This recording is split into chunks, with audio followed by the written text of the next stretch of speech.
வணக்கம் electrical engineer நண்பர்களே. இன்னைக்கு மாடுலேஷன் இண்டெக்ஸ் அப்படின்னா என்னன்னு சொல்லி பார்க்க போறோம்.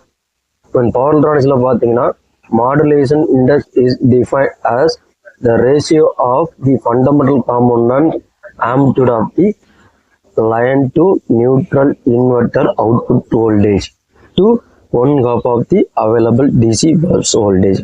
அதாவது பார்த்தீங்கன்னா பவர் எலக்ட்ரானிக்ஸ்ல பார்த்தீங்கன்னா இன்வெர்டரோட அவுட்புட் வோல்டேஜ் என்ன பார்த்தீங்கன்னா ஏசியா இருக்கும்.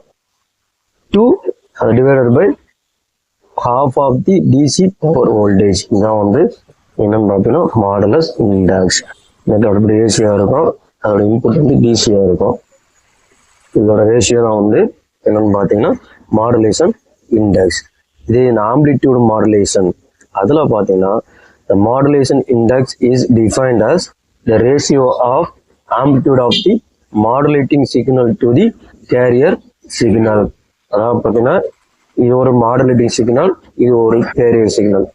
இந்த மாடுலேட்டிங் சிக்னலோட amplitude to carrier signal ratio, இதுக்கு ரெண்டுக்குள்ள ரேஷியோ. மாடுலேட்டிங் சிக்னலோட ஆம்பிளிடியூட் டு கேரியர் சிக்னலோட ஆம்பிளிடியூட், இதோட ஃபைன் பண்ணணும் நமக்கு மாடுலேஷன் இண்டெக்ஸ் வந்து கிடைக்கும். ஸோ இதான் வந்து என்னன்னு பார்த்தீங்கன்னா மாடுலேஷன் இண்டெக்ஸ். தேங்க்ஸ் ஃபார் வாட்சிங்.